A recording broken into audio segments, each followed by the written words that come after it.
অলস পরী এবং দুষ্টু বন্ধু খরগোশ। এক সময় বনের গভীরে লুকানো একটি শান্তিপূর্ণ তৃণভূমিতে নিক্সি নামে একটি পরী বাস করত। বেশিরভাগ পরীর বিপরীতে, যারা জাদু ছড়াতে এবং প্রাণীদের সাহায্য করতে ব্যস্ত ছিল, নিক্সি অবিশ্বাস্যভাবে অলস ছিল। তিনি তার দিনগুলি ফুলের পাপড়িতে শুয়ে কাটিয়েছেন, মাশরুমের ক্যাপের নিচে ঘুমাচ্ছেন এবং যখনই সম্ভব কাজ এড়িয়ে গেছেন। কিন্তু তার একটি সমস্যা ছিল, তার প্রিয় বন্ধু থিসল, একটি দুষ্টু ছোট খরগোশ, যে সমস্যা সৃষ্টি করতে পছন্দ করত। আর সে ছিল নিক্সি থেকেও অনেক বেশি দুষ্টু। থিসল ছিল চঞ্চল এবং সর্বদা নিক্সিকে তার প্র্যাঙ্কে যোগ দেওয়ার জন্য চেষ্টা করত। সে চারপাশে লাফালাফি করত, তার ডানা ধরে টানত, তার কানে সুটসুড়ি দিত এবং তাকে বনের অন্যান্য প্রাণীদের সাথে কৌশল খেলতে অনুরোধ করত। কিন্তু নিক্সি শুধু হাসিয়ে উঠবে এবং গড়িয়ে পড়বে, এমনকি তার কাঠি তুলতেও আলসেমি করত। এক রৌদ্রোজ্জ্বল সকালে থিসলের মাথায় একটি দুষ্ট বুদ্ধি আসল। আমি নিশ্চিত করতে যাচ্ছি যে নিক্সি আর কখনো ঘুমাতে না পারে। এই বলে সে নিজেই হাসল। থিসল নিক্সির কাছে ছুটে গেল, যে একটি নরম লিলির প্যাডে ঘুমাচ্ছিল, এবং তার কাছ থেকে তার জাদুর কাঠি ছিনিয়ে নিল। জাদু ছাড়া নিক্সি কোনো মন্ত্র বা ঘুমাতে পারে না।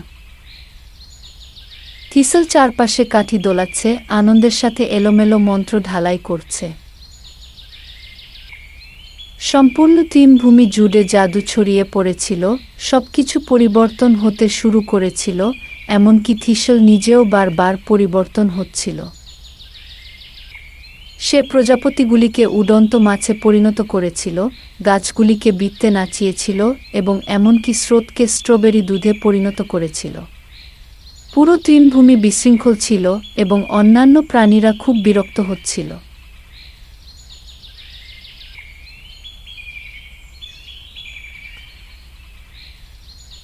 নিক্সি জেগে ওঠার সাথে সাথে তার চোখ ঘষে কাঁদছিল আর বলছিল, থিসল, এটা ফেরত দাও। কিন্তু দুষ্টু থিসল কি কথা শুনে উল্টো বলে, তুমি তোমার লাঠি ফেরত চাও? তাহলে প্রথমে আমাকে ধরতে হবে। এই বলে আবদ্ধ হয়ে পড়েন। তৃণভূমি জুড়ে হাসতে হাসতে প্রতিটি লাফের সাথে আরও বেশি দুষ্টুমি করে। নিক্সি তখনও ক্ষিপ্ত, নিজেকে লিলি প্যাড থেকে টেনে নিয়ে গেল। উফ, এটা চিরতরে নিতে যাচ্ছে, সে বিটবিট করে বলল। কিন্তু সে জানত যদি সে তার কাঠি ফেরত না পায়, তবে তৃণভূমি অগোছালো হয়ে যাবে এবং আরও খারাপ হবে। সে আর কখনো তার শান্ত ঘুম পাবে না। অনিচ্ছায় নিক্সি থিসলের পিছনে তাড়া করল। প্রথমে সে ধীরে ধীরে উড়েছিল, প্রতি কয়েক সেকেন্ডে হাসছিল, কিন্তু থিসল তাকে যত বেশি জ্বালাতন করত, ততই সে বিরক্ত হয়।